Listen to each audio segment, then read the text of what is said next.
그 질문을 많이 물어보시거든. 담배 피면 안 돼요? 뭐 술은 얼마나 안 마셔야 돼요? 임플란트 부작용이 뉴스에 많이 나오던데 어떤 것들이 있을까요?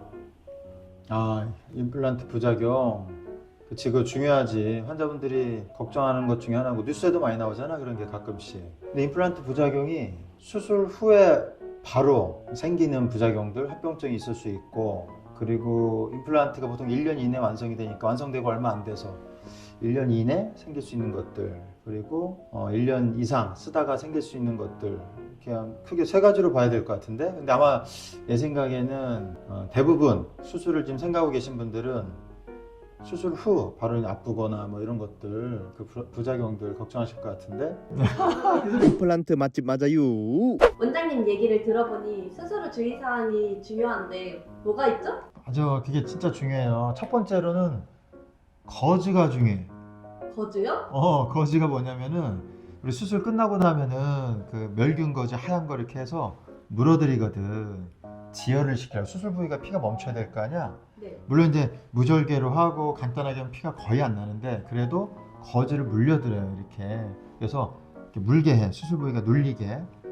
근데 그 부위만 이게 거즈로 물리면은 지혈이 되는데 이거 압박지혈이라고 하거든. 거즈를 이렇게 물고 꽉 물고 계신 게 중요해.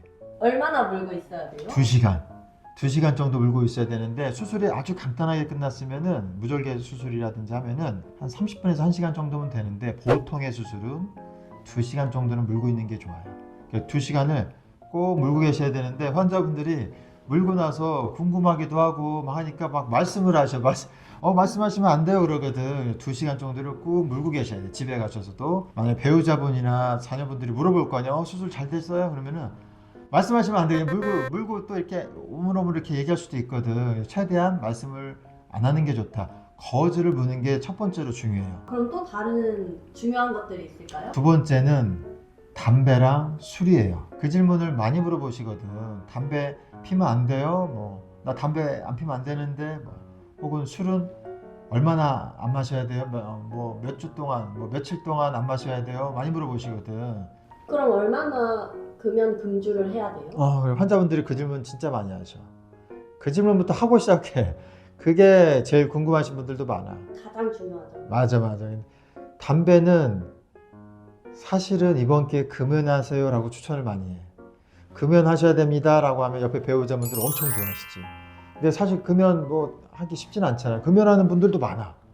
임플란트 때문에 고생하셨던 분들은 이번 기회에 금연을 해야겠다고 하고, 또 잘못되면 안 되니까 아예 금연에 성공하는 분들도 많아. 요새는 많아, 그런 분들도. 그래서 금연을 일단 추천을 드리고, 좀 더 정확히 말씀드리면 기본 4주를 말씀을 드려요. 4주.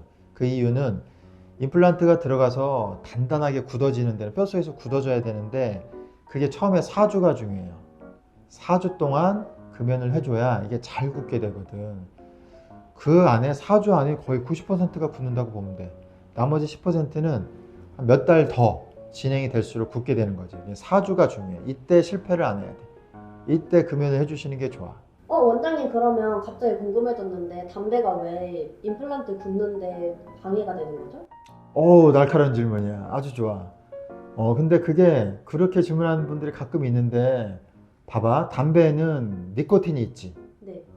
전자담배도 마찬가지야. 다 니코틴이 있는데, 이 니코틴에 안 좋은 작용이 있어요. 니코틴이 우리 인체에 들어가면은 혈관이, 만약에 이런 두께라고 하면은 혈관의 두께가 이렇게 축소가 돼요. 임플란트가 들어가서 자기 걸로 바뀌고 단단하게 굳어지는 거는 임플란트 주변의 미세혈관들이 그 혈관을 따라서 임플란트를 자기 걸로 바꿔주는 좋은 작용하는 세포들이 모여들어야 되거든. 임플란트 주변에 이렇게 모여들어야 돼. 혈관을 따라서. 네. 근데 그 혈관이 니코틴 때문에 이렇게 줄어들면은 그 좋은 역할을 하는 세포들이 잘 못 와. 여기까지 도달을 못 해. 입구가 좁아졌으니까. 그러면 얘가 몇 달 뒤에 굳어 있어야 되는데 이유 없이 얘가 쏙 빠질 때가 있어요. 임플란트가 뼈에서 굳지 않고. 첫 번째 주범은 니코틴, 즉 담배인 거지. 그래서 치과의사들이 제일 많이 강조하는 게 담배야. 임플란트가 이유 없이 굳지 않고 빠지고 염증 생기고 하는 거는 첫 번째가 담배지. 그래서 금연을 부탁을 드리는 거야. 최소 4주. 그러면 담배 피시는 분들은 눈물을 흘리시겠네요. 4주 동안. 그런 분도 있지. 근데 어떤 분은 차라리 잘 됐다 이번에 끊자라고 하는 분도 꽤 많아요 요새는. 자기가 그런 환경이 됐으니까 오히려 그걸 적극적으로 생각하시는 분들도 요새 계시더라고. 술은 왜 안 되는지 알려주실 수 있나요? 맞아, 술 좋아하시는 분들도 많지. 애주가들 많으시고, 그리고 일 때문에 또 술 약속이 계신 분들도 많고, 그것도 많이 물어보시는데, 술은 당연히 안 되지. 알코올이 들어가면 바로 염증이에요. 우리 수술하고, 여기도 수술하고 술 안 먹잖아. 그럼 바로 벌어지지, 상처. 염증 나지. 술은 당연히 안 된다. 술 한 잔 하면 막 소독된다고 하시던데. 영화에 나오지. 이렇게 술 붓고. 네네. 근데 그거는, 잃는 것보다 얻는 게 있어서 응급처치할 때 영화에선 그런 거고 실제로는 술 먹으면 수술하고 나면은 바로 안 되지. 그거는 바로 염증 생기고 그럼 맥주도 안 되나요? 간단하게? 맥주도 안 돼요. 맥주도 알코올 들어가 있으니까. 그래서 그걸 얼마나 안 돼요 물어보시는 분들이 있는데 보통 한 2주 정도는 금주를 말씀을 드리고 그 이후에도 수술 부위에 따라서 아무는 정도에 따라서 이 정도 한 잔, 두 잔 정도는 마셔도 됩니다라고 의사가 보고 이렇게 권고를 해드리게 되지. 아, 조금 슬프네요. 그리고 또 다른 주의사항이 있을까요? 그리고 의외로 또 음식, 내가 아까 얘기하기를 수술 후에 48시간이 중요하다고 그랬잖아. 48시간은 좀 차게 드시는 게 좋거든. 죽 같은 거라든지 유동식 차게 드시는 게 좋고 얼음 찜질도 하시고 48시간 정도만 이렇게 하시는 게 좋은데 그때 음식이 조금 덜 자극적인 게 좋아. 덜 맵고 덜 짜고 이런 것들. 그래야지 우리가 좀 그 부위가 좀 편안하게 좀 아무실 수가 있어요. 그러면 마라탕이랑 탕후루는 절대 안 안 되겠네요. 안 되지. 일단 뜨겁잖아. 안 되고 자극적이잖아. 좋지 않지. 또 있나요, 주의사항이? 그리고 또 한 가지가 혀 있어요. 혀. 혀를 많이 강조를 해. 혀요? 의사들이 수술한 부위에 보통 꼬매져 있거나 아니면 임플란트 위에 단추 같은 게 올라가 있거든. 그것을 우리가 힐링 어버트먼트라고 하는데 단추가 올라가 있어요. 그래서 수술하고 나서 거즈 빼고 이렇게 보면은 뭐가 있으니까 이렇게 혀가 계속 갈 수가 있거든. 그 수술이 잘 됐나? 아픈가? 그래서 자기도 모르게 혀가 가. 그래서 혀를 대지 마세요라고 말씀을 드리지. 혀가 가면은 당연히 상처가 좀 덜 났겠지. 그리고 한 1, 2주 지나면은 실밥을 풀르게 되고 실밥을 안 하는 경우도 많지만 좀 더 편안해지거든. 그럼 자기도 모르게 혀가 계속 가. 이렇게 혀가 계속 가. 그런데 생각보다 혀 힘이 엄청 세요. 아, 진짜요? 우리 근육 중에서 엄청 센 근육이야. 그래서 혀가 임플란트 위에 올라와 있는 구조물, 나중에 완성돼서도 마찬가지야. 혀가 거기에 힘이 가해지면은 혀가 이렇게 흔드는 힘이 세요. 그래서 임플란트가 잘 안 굳게 돼. 그러니까 혀를 안 대는 게 중요해요.